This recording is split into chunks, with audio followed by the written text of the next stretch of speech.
হাদিস কানা বুখারী মুসলিম শরীফের মধ্যে আছে। গভীর মনোযোগ।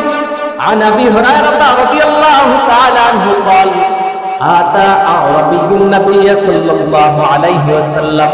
হযরত আবু হুরায়রা রাদিয়াল্লাহু তাআলা আনহু থেকে বর্ণিত, তিনি বলেন, একদা এক আগন্তুক ব্যক্তি এসে রাসূলুল্লাহকে বললেন, ফাকালা ইয়া রাসূলুল্লাহ, এসে বলেন, ইয়া রাসূলুল্লাহ ইয়া হাবিবাল্লাহ দুল্লানি আলা আমালিন ইযা আমালতুহু দাখালতুল জান্নাহ। ওগো আল্লাহর নবী, আপনি আমাকে এমন কিছু নেক আমলের সন্ধান দিন, এমন কিছু নেক আমল করতে বলুন যেই নেক আমলগুলো করলে আমি জান্নাতে যেতে পারবো। সুবহানাল্লাহ।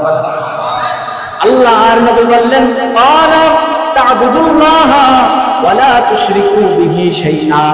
ও আগন্তুক ব্যক্তি, তুমি আল্লাহর ইবাদত করবে কিন্তু তার সাথে শিরক করবে না। ওয়াতুকিমুস সালাহ, দ্বিতীয় নম্বরে তুমি নামাজ আদায় করবে। তৃতীয় নম্বরে ওয়াতুআদ্দিস যাকাত আল মাফরুযা, ফরজ হইলে যাকাত যদি তোমার উপর নিসাব পরিমাণ সম্পদের মালিক হও তুমি যাকাত দিবে। চতুর্থ নম্বরে ওয়াতাসুমু রমাদান, আর রমজান মাস পাইলে তোমার হায়াতের মধ্যে তুমি রোজা রাখবে। জয় বলেন না সুবহানাল্লাহ।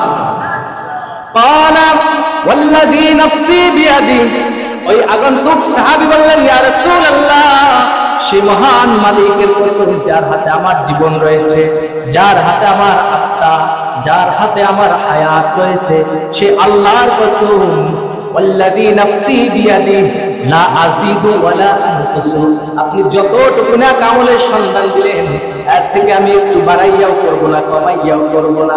সুবহানাল্লাহ। ফালাম্মা আল্লাহ, অতঃপর ওই সাহাবী ওখান থেকে চলে গেলেন। রাসূলুল্লাহ বললেন, ও সাহাবায়ে কিরাম, ও আবু বকর, ওমর, ওসমান, আলী, ও আবু হুরায়রা, ও আবু যর গিফারি, ও সাহাবায়ে কিরাম, তোমরা কি এই দুনিয়ার মধ্যে জান্নাতের কোন মানুষ দেখতে চাওনি? বলেন না সুবহানাল্লাহ। সাহাবায়ে কিরাম বলেন, ইয়া রাসূলুল্লাহ, ইয়া হাবিবাল্লাহ, এই দুনিয়ার মধ্যে যদি জান্নাতের কোন মানুষ দেখতে পাওয়া যায় কি বানা কি দেখতে চাই? আল্লাহর নবী বলেন, ও সাহাবায়ে কিরাম, ফালইয়ানজুর ইলাইহি, যদি জান্নাতের কোন অধিবাসী তোমরা দেখতে চাও সেই জন্য ওই আগত সাহাবের দিকে তাকায়। নারায়ে তাকবীর, জবান তুলে সবাই বলেন আল্লাহু আকবার। আল্লাহর নবীর কাছে জান্নাতের সন্ধান দিতেন সাহাবায়ে কেরামরা। আল্লাহর নবী জান্নাতের সন্ধান দিতেন